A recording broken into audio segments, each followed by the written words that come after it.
আজকে আমার এখানে উপস্থিত সমস্ত বঞ্চিত যারা একটা কলমের খোঁচায় জীবনটাকে সংকটের মধ্যে এনে দাঁড় করিয়েছেন, ভাববেন না আমরা এটাকে ভালোভাবে মেনে নিতে পেরেছি। আপনাদের শোকে আমাদের হৃদয়ও পাথর হয়ে গেছে। আপনাদের শোকে আমরা মানবিক মানুষ, মনে রাখবেন আমাদের রক্ত যেমন আছে, মাংস যেমন আছে শরীরে, আমাদের হৃদয়ে কিন্তু পাথর নেই। এবং তাই একথা বলার জন্য আমাকে জেলেও ভরে দেওয়া যেতে পারে, কিন্তু আই ডোন্ট কেয়ার। আমি মনে করি মানুষ যখন বিপদে পড়ল, সে লাল কি সাদা কি হলুদ বা সবুজ আমার দেখার দরকার নেই। তাদের পাশে দাঁড়িয়ে তাদের অহংকার, তাদের মর্যাদা, তাদের সম্মান, তাদের অস্তিত্ব, তাদের অস্মিতা সব কিছু ফিরিয়ে দেওয়ার দায়িত্ব আমরা কেউ অস্বীকার করতে পারি না। আমি দেখছিলাম পুরো কেস স্টাডি করে। আমার সাথে অনেক ভাইস চ্যান্সেলররা এখানে আছেন, আপনাদের সাপোর্ট দিতে এসছেন। তেজিমালা, গুরুমনাগ, এমনকি দার্জিলিং থেকে এসছেন vice chancellor, professor Dipankar Kar vice chancellor, Amiya Kumar Panda vice chancellor, Rupkumar Barman vice chancellor, professor Saurin Bandyopadhyay vice chancellor, professor Gautam Ghosh vice chancellor, এছাড়াও ডিপ্রাইভ টিচার অ্যাসোসিয়েশনের আজারউদ্দিন হালদার, পায়েল মিশ্র, ধীতিশ মণ্ডল সহ সুভদ্রা, আবুল বাসার, বিখ্যাত নলিনী বেরা সহ আমার সহকর্মীরা সহ সকলে এখানে আছেন। চিফ সেক্রেটারি নিজে এখানে আছেন মনোজ পন্ত। আমার এখানে এডুকেশন মিনিস্টার আছে, এডুকেশন সেক্রেটারি আছে, আমার এখানে আরও 5-6 জন মিনিস্টার আছেন। আমি আপনাদের বলবো, যারা যোগ্য, যারা বঞ্চিত হয়েছেন, আসুন আমরা দুটো ভাগে ভাগ করি। এখনো পর্যন্ত সুপ্রিম কোর্ট আমাদের জানাতে পারেনি কারা যোগ্য আর কারা অযোগ্য। আইনে বলা আছে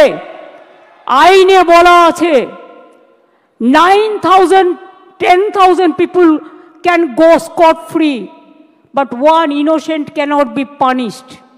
এটা হচ্ছে আইনের প্রিন্সিপাল। 2022 থেকে খেলা শুরু করেছিল, একটা নোংরা খেলা। চাকরি দেওয়ার ক্ষমতা নেই, চাকরির কারার যাদের ক্ষমতা আছে তাদের আমি ধিক্কার জানাই। আপনাদের একটা জিনিস বুঝতে হবে, কোনটা মুখ আর কোনটা মুখোশ। কারা যাত্রাপালার মাধ্যমে আপনাদের ভুল বোঝাচ্ছে। রাজ্য সরকার সর্বতোভাবে প্রচেষ্টা নিয়েছিল। প্রথমে সিঙ্গেল বেঞ্চে, আমি যদি মিথ্যে কথা বলি আপনারা আমাকে ধরিয়ে দেবেন, কারণ আপনারা সকলে এর সঙ্গে অবগত আছেন। প্রথমে অভিজিৎ বাবুর বেঞ্চে, সিঙ্গেল বেঞ্চে একাদশ দ্বাদশ শ্রেণী বাতিল করে দেওয়া হয় লিস্ট। তারপরে ডিভিশন বেঞ্চে অন্যান্যদেরটা সবটাই করা হয় এবং সিবিআইকে কেসটা দেওয়া হয়। আমরা সিবিআইকে নন কোঅপারেশন করিনি। আমরা বলেছিলাম বাছুন কে যোগ্য আর কে অযোগ্য। যদি কেউ অযোগ্য হয়, তথ্য প্রমাণ দিয়ে প্রমাণিত করতে পারেন, নিশ্চয়ই গভর্নমেন্ট মানে এসএসসি সেটা মেনে নেবে, আমার মানতে কোনো আপত্তি নেই। কেউ যদি কোনো ভুল করে থাকে তার দায়িত্ব আমরা কেন নেব? আমরা চাই কোনো যোগ্য ব্যক্তির যেন চাকরি না যায়, এটা আমরা অলওয়েজ চাই। কিন্তু ব্যাপারটা কিভাবে বলা হচ্ছে, বলছে 26-এ ভোটে পরাজয় হলে আমরা চাকরি করে দেব। যারা বলছেন, আমি একটা কথা আপনাদের বলি, তারপরে আপনাদের কথায় আমরা কি করতে পারি আমি আসব। তার কারণ কদিন ধরে আমাকে প্রচণ্ডভাবে, যে মানুষটা জানে না কি হয়েছে, যে মানুষটা কোনো ব্যাপারে আমি চ্যালেঞ্জ করে বলছি, আমি আমার জীবনে জেনে শুনে কোনো পানিশমেন্ট কাউকে দিইনি। এবং মনে রাখবেন, জেনে শুনে কারো চাকরি খাইনি। তাই অনেক বদহজম হওয়া সত্ত্বেও আমি সিপিএমের একটারও চাকরি খাইনি, যারা 34 বছর অনেক অন্যায় করে গেছে। কারণ আমি বলেছিলাম বদল চাই, বদলা নয়। কিন্তু তার মানে এই নয় তুমি গিয়ে কেন অ্যাপ্লাই করলে। ফার্স্ট কোয়েশ্চেন আমার, whether Vikas Bhattacharya will be isolated or not politically. This is my first question. CPM has to answer why he is cancelling all this list. আজকে বাইরে আমার নামে বড় বড় কথা বলছো, আমি তো করিনি, আমি তো চাকরিগুলো দিয়েছিলাম, আমার সরকার দিয়েছিল। একটা দুটো কাজ করতে গেলে ভুল হতে পারে, সে ভুল সংশোধন করে নেওয়ার জন্য তুমি প্রশাসনকে সময় দাও, তা তো তোমরা দাওনি। Right to make blunders, Netaji Subhash Chandra Bose বলেছিলেন ভুল করাটাও একটা অধিকার। যদি কারো ভুল হয়ে থাকে সেই ভুলটাকে সংশোধন করার দায়িত্ব কার? কোর্ট যদি প্রশাসনকে দিত, কোর্ট নিশ্চয়ই কোর্টের কথা মেনে প্রশাসন সে কাজটা করতে পারত। তারপরে গেল ডিভিশন বেঞ্চে, সব বাতিল। আমার মনে আছে সঙ্গে সঙ্গে আমি এডুকেশন ডিপার্টমেন্টকে বললাম সব ভালো ভালো লয়ার দিয়ে 2024-এ আমি দুর্গাপুরে মিছিল করছি ইলেকশনের সময়। তখন হঠাৎ খবর পেলাম যে, তখন কি খবর পেলাম শুনুন, যাদের ভালো লাগবে না তারা নিজেদের জায়গা মতো থাকতে পারেন, আমার কোনো অসুবিধে নেই, বাট যেটা দরকারি সেটা আমার বলতে হবে। আমার কথা আমি সারাক্ষণ গালাগালি খাবো আর আমার কথা আমি কাউকে বলতে পারবো না ভাই বোনেরা আমার, তা কি হয়? আমরা তো সবাইকে ডেকেছি। যার ইচ্ছে থাকবেন, যার ইচ্ছে শুনবেন, যার ইচ্ছে গ্রহণ করবেন, যার ইচ্ছে বর্জন করবেন। গণতান্ত্রিক অধিকার সবার আছে, কিন্তু মনে রাখবেন মানুষ যখন বিপদে পড়ে তাকে ধৈর্য ধরে শুনতে হয়। 2024 সালে আমি আসানসোলে দুর্গাপুরে মিছিল করছি, আমার কাছে খবর এলো সুপ্রিম কোর্টে আমরা যখন অ্যাপিল করেছিলাম যে হাইকোর্টের রায়টাকে স্টে করে দেওয়ার জন্য, এবং তদানীন্তন বিচারপতি মিস্টার রেসপেক্টেড চন্দ্রজিৎ, আমাদের চন্দ্রচূড়জি সেটাকে স্টে করে দেন। অর্থাৎ হাইকোর্ট থেকে যে ভবিষ্যৎটা অনিশ্চিত হয়েছিল সেই ভবিষ্যৎটা তিনি নিশ্চিন্ত করে দেন। তারপর আবার দেখলাম আরেকজন বিচারপতি এলেন, একজন প্রধান বিচারপতির একটা রায়কে আর একজন প্রধান বিচারপতি সম্পূর্ণভাবে যোগ্য অযোগ্য না দেখে বাতিল করে দিলেন। মনে রাখবেন, আমায় যদি কেউ চ্যালেঞ্জ করে আমি কিন্তু চ্যালেঞ্জটাকে মোকাবিলা করতে জানি। আমি কোর্টকে বলছি না, এটা কোর্টের দোষ নয়, দোষ তো সেই মুখ আর মুখোশদের যারা আপনাদের নিয়ে খেলা করেছে। বাট আমি একটা কথা বলতে চাই, আমি বেঁচে থাকাকালীন যোগ্য প্রার্থীদের কারো চাকরি কেড়ে নিতে দেব না। It is my commitment.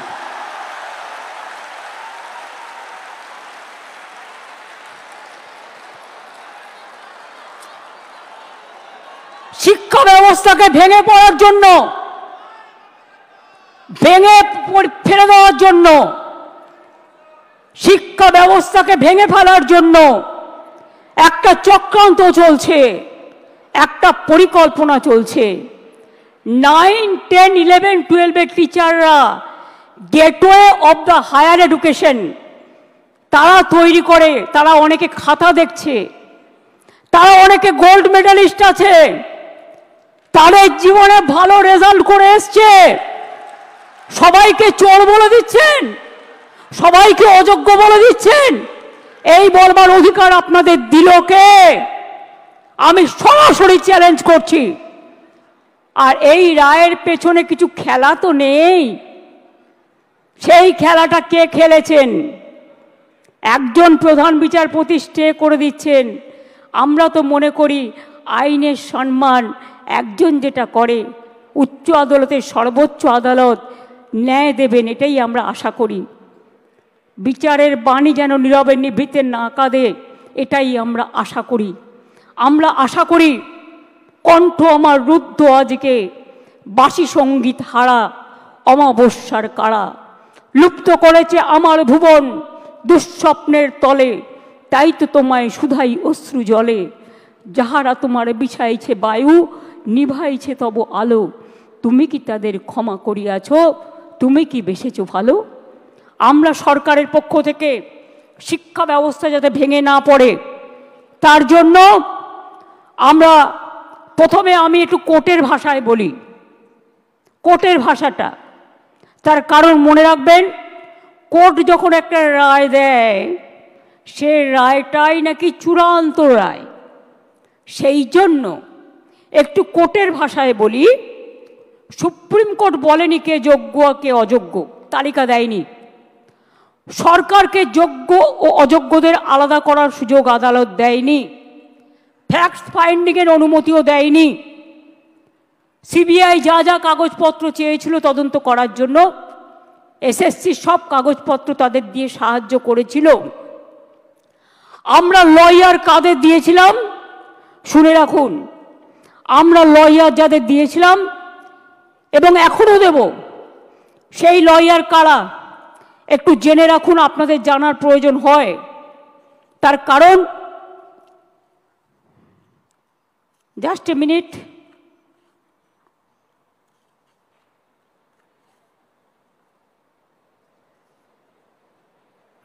সম্ভবত আমার যতটুকু মনে আছে অভিষেক মনু সিংভি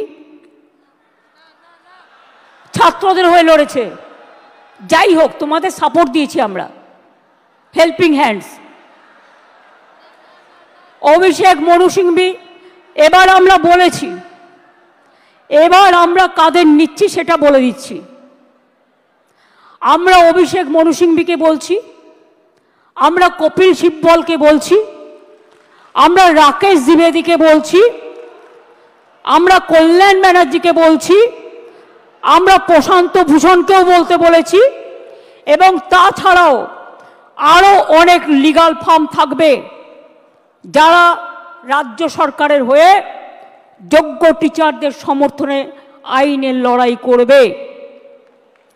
আমি কোর্টের কথায় বলছি, এই লাইনটা আমি বলবো কোর্টের কথায়, কারণ মনে রাখবেন আজকে যে আলোচনাটা হচ্ছে, এই রেকর্ডটা কেউ কেউ আবার ট্যাপ করে প্রধান বিচারপতির কোর্টে পাঠাবেন, আমাকে যাতে জেলে পড়া যায়।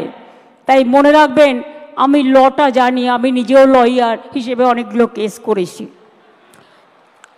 While we are bound by the ruling of the Honorable Supreme Court, যারা এটা কোর্টে পাঠাবেন ভালো করে শুনে নিন।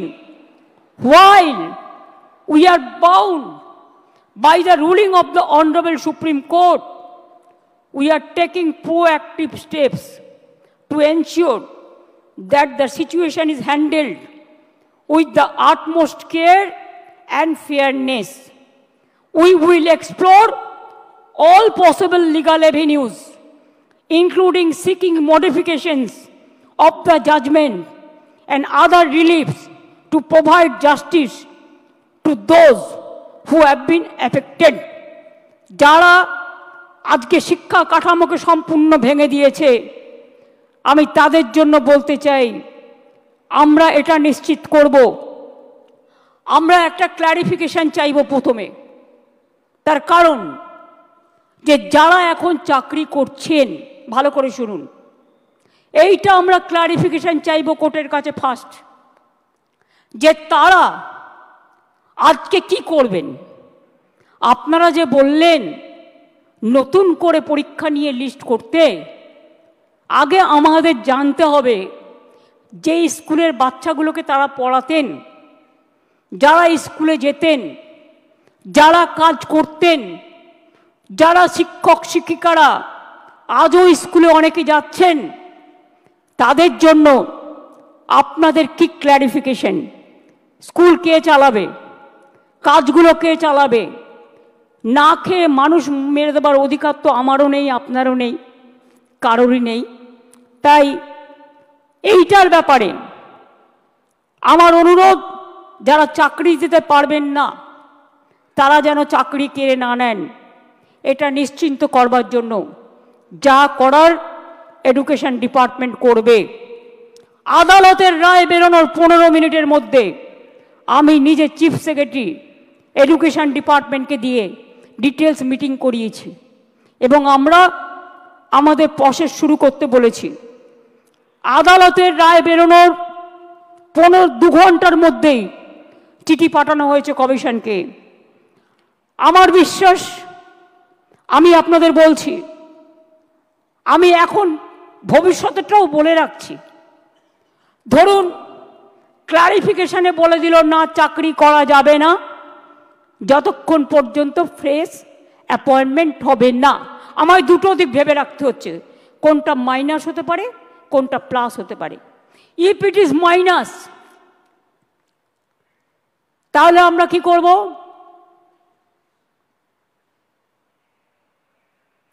মাইনাসেরটা আমার না বলাই ভালো, আমার মাথায় কিছু আছে। আমি ধরে নিচ্ছি এটা প্লাস হবে। প্লাস মানে নিশ্চয়ই ক্লারিফাই করে let the good sense prevails, এবং তারা যারা যোগ্য তাদের চাকরি না কেড়ে নিয়ে তাদের কাজ করবার সুযোগ দেবেন।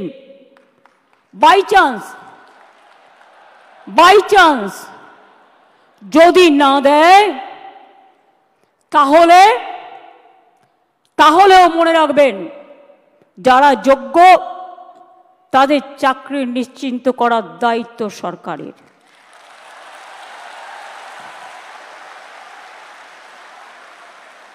পরিষ্কার বলছি, কোনো রাগঢাক নেই। সুপ্রিম কোর্টের আইন অনুযায়ী করব। কিভাবে করব? যখন কেউ পথ দেখায়, পথের মধ্যেই পথ খুঁজে নেয়। পথে চলতে গেলে গর্ত আসতে পারে, পথে চলতে গেলে কিছু রাস্তা ভাঙা থাকতে পারে, বাট ভাঙা রাস্তা পেরিয়েই মানুষকে এগিয়ে যেতে হয় সফল রাস্তায়। এবং তাই মনে রাখবেন, আমাদের plan A ready, B ready, C ready, D ready and E ready. মনে রাখবেন, এই যোগ্য টিচারদের চাকরি যাতে কোনোভাবে না যায়। যদি বলে তোমাকে 2 মাসে প্রসেস করতে হবে, আপনাদের তো কেউ চাকরি টার্মিনেট করেনি এখনো পর্যন্ত, করেছে কি? কোনো নোটিশ পেয়েছেন? আপনার বিরুদ্ধে দুর্নীতি না যদি প্রমাণ করতে পারে তো কি আপনাকে কেউ যেতে বারণ করেছে? যান না, আপনি আপনার কাজ করুন না। আপনার কাজ কে বারণ করেছে? আপনারা বাচ্চাদের শিক্ষা দেবেন না? আপনারা বাচ্চাদের পড়াবেন না? আপনারা স্কুলগুলোতে ক্লাস করবেন না? হ্যাঁ, তখন যদি সুপ্রিম ভলেন্টারিলি সার্ভিস কিন্তু সবাই দিতে পারে, সেখানে কিন্তু আটকাবার কোনো জায়গা নেই কারো। সেখানে কি করে আপনাদের চলবে? ধরুন ধরে নিলাম ওরা করলো না, বলল না হবে না, তখন আমি কি করব? তখন আমি এডুকেশন ডিপার্টমেন্টকে রিকোয়েস্ট করতে পারি। কি রিকোয়েস্ট? এটা আমরা লিগাল আলোচনা করেই বলছি যে 2 মাস বলেছে তো 3 মাসের মধ্যে প্রসেস কমপ্লিট করতে হবে। যারা চাকরি করছেন, দাঁড়া, আরে ভাই আমি মাইনাসটা তো বলে রাখবো। ধরুন যদি না করে সুপ্রিম কোর্ট, তাহলেও মনে রাখবেন অল্টারনেটিভ যা করার আমরা করব। এবং সেক্ষেত্রে আপনারা যাতে আবার চাকরি ফিরে পান তার ব্যবস্থা প্রসেসের মধ্যে দিয়েই 2 মাসের মধ্যেই কমপ্লিট হবে এবং আপনাদের চাকরি ব্রেক হবে না। কারণ আপনার এক্সপিরিয়েন্স এবং অ্যাডিশনাল কনসেশন আপনারা পাবেন যারা 10 বছর ধরে চাকরি করছেন। এটা মাথায় রাখবেন।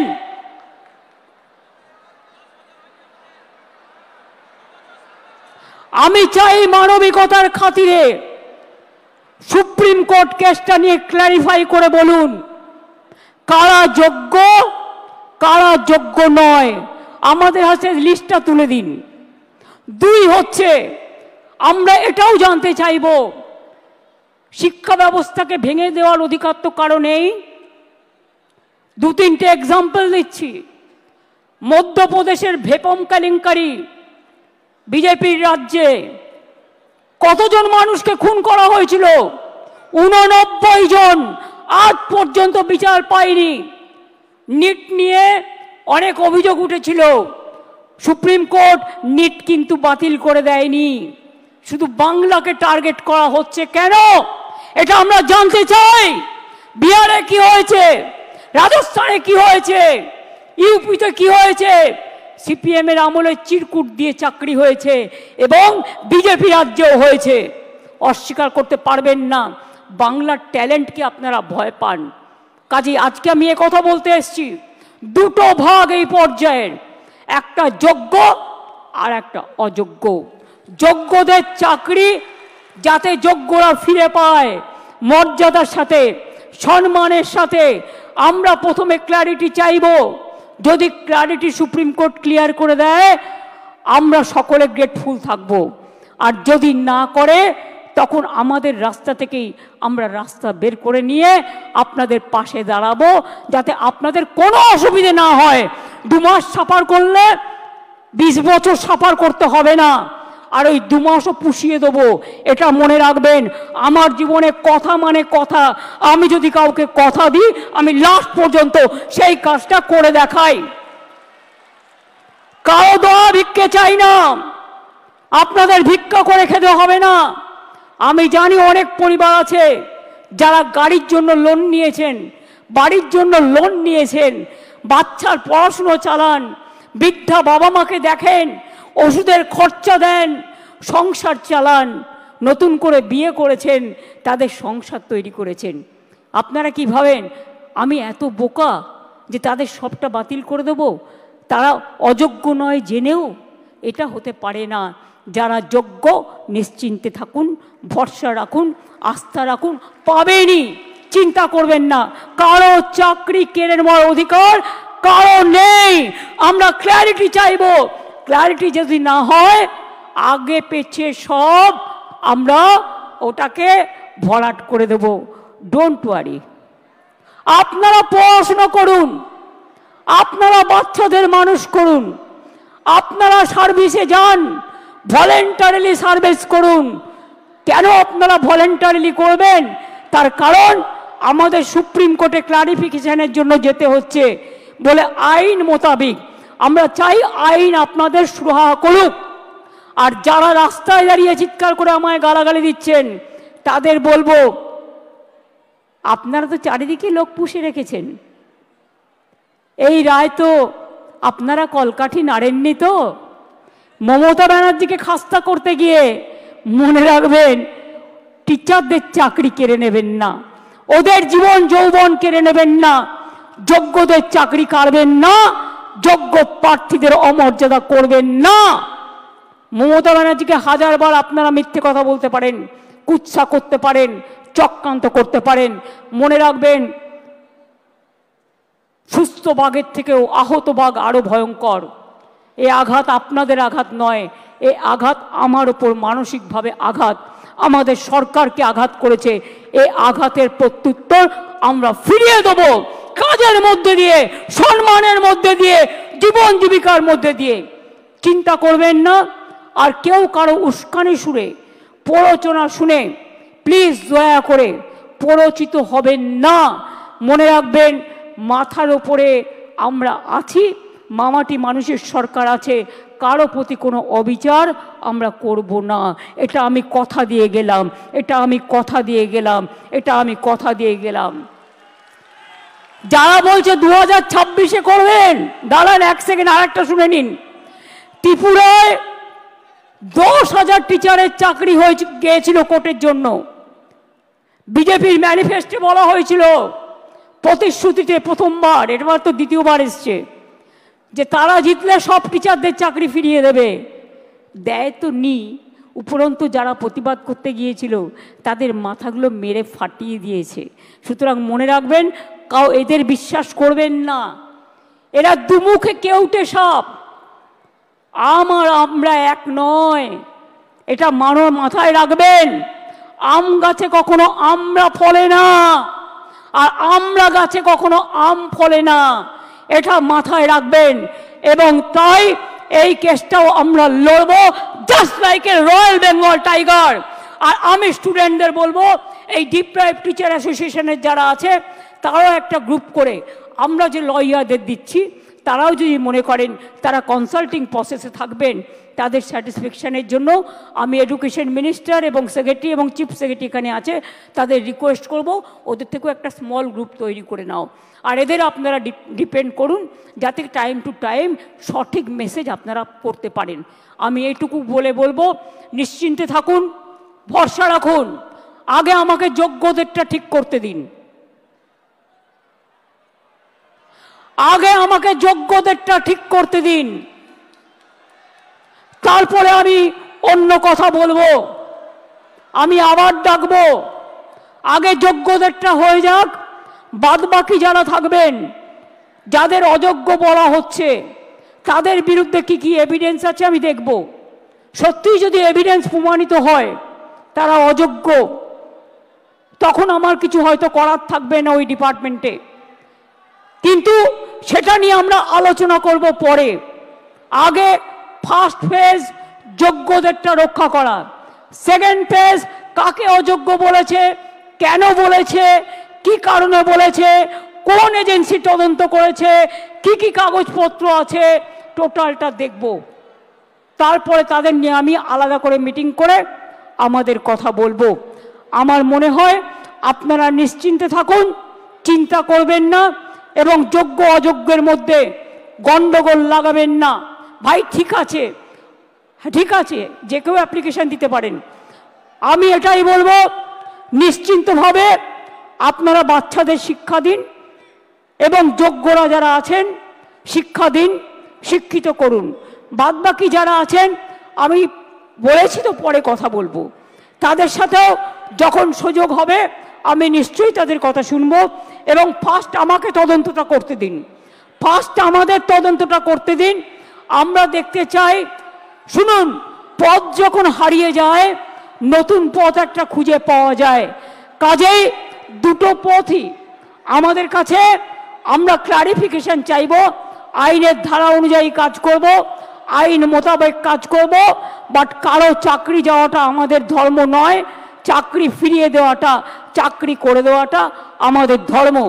আমি এইটুকু বলে আমি আশা করব শিক্ষক শিক্ষিকারা তাদের কাজে তারা যেমনভাবে কাজ করছেন তারা কাজ করবেন, তাদের যেন কোনো রকমভাবে কোনো অসুবিধে না হয়। শিক্ষক না হলে আমার শিক্ষা ক্ষেত্রটাই টোটাল কোলাপস করে যাবে, বাচ্চারা পড়াশোনা করতে পারবে না। অনেকে খাতা দেখছেন, তারা খাতা দেখতে পাচ্ছে না। ভাই দাঁড়াও, তুমি কি অযোগ্য লিস্টে আছো? দাঁড়াও, তুমি কি অযোগ্য লিস্টে আছো? তুমি যোগ্য না অযোগ্য লিস্টে? তো যোগ্যদেরটা তো বলে দেওয়া হয়েছে, আবার কি? We have said everything. I think it is clear, it is very clear, nothing is left out. বলে দিয়েছি যারা যোগ্য তারা পাবেন, চিন্তা করার কোনো কারণ নেই। গায়ের জোরে ফোর্সফুলি তর্ক করে কিছু হয় না, ভালোবাসার দ্বারা যেটা হয়। তাই আপনাদের বলবো, এরপরেও যদি কারো কিছু বলার থাকে, আপনারা যে স্মল গ্রুপ আমরা তৈরি করে দিচ্ছি তাদের মাধ্যমে এডুকেশন মিনিস্টারকে মিট করে কথা বলুন। আমি যোগ্যদের চাকরি কাটব না, যেমন করেই হোক কোনো না কোনো ব্যবস্থা করে দেব। আমি এটুকু আপনাদের বলতে পারি, চিন্তা করবেন না। আগে কোর্টে যাব, কোর্টে গিয়ে কোর্টের সিদ্ধান্ত জানব, কোর্টে ক্লারিফিকেশন নেব, তারপরে কি ব্যাপার, কি ব্যাপার ওটা তো আমি আইনের ব্যাখ্যা বললাম।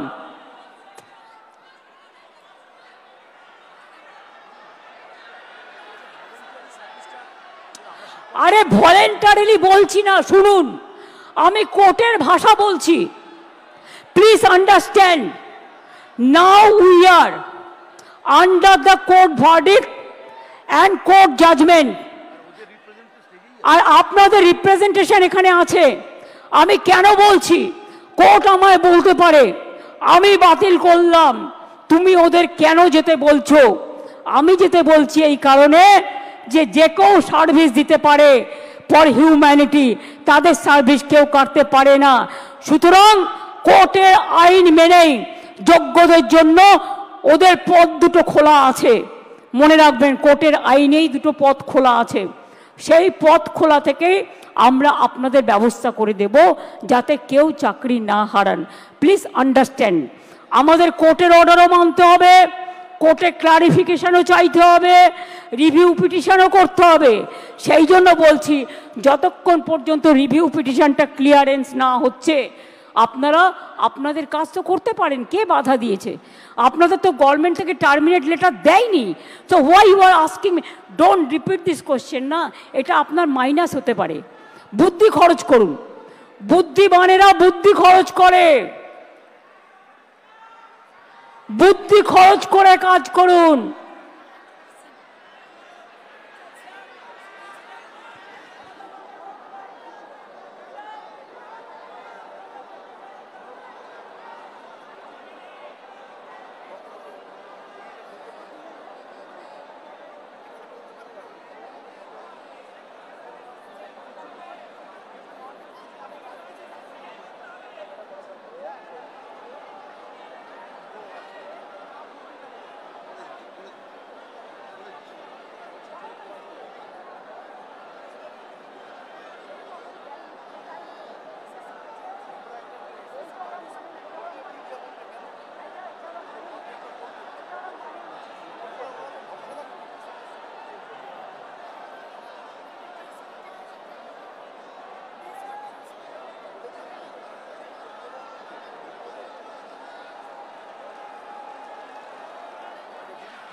আমি আচ্ছা, যোগ্য শিক্ষাকর্মীও যারা আছেন তাদেরও আমি আলাদা করে দেখছি না, আপনারা আপনাদের কাজ করবেন। আর যোগ্য আর অযোগ্যদের লিস্টটা আমরা সুপ্রিম কোর্টের কাছে চাইব, ঠিক আছে? তারপরে আমরা ডিসিশন নেব। প্লিজ, আপনার চাকরি গেলে যেমন ক্ষতি, অন্যের চাকরিও যদি বিনা কারণে যায় যারা যোগ্য, সেটাও কিন্তু তাদের ক্ষতি, এটা মাথায় রাখবেন। তাছাড়াও সুপ্রিম কোর্ট আর একটা অপশান দিয়েছে। অপশানটা কি? যদি আপনারা কেউ পুরনো জায়গায় কাজ করে থাকেন, পুরনো জায়গাতেও আপনারা গেলে সেখানে আপনাদের নিয়ে নেবে। তিনটে অপশান সুপ্রিম কোর্ট দিয়েছে, এটা মাথায় রাখুন, ভালো করে কোর্টের আইনটা পড়ুন। আমি এখন ল অনুযায়ী বললাম, as per law which is possible for me, I clarified. Next our clarification, we will ask through our advocate to the highest. এটাই লাস্ট ওয়ার্ড, এটাই এ, এটাই বি, এটাই সি, এটাই ডি, এটাই এ, এটাই এ টু জেড। এই ভরসাটুকু রাখুন।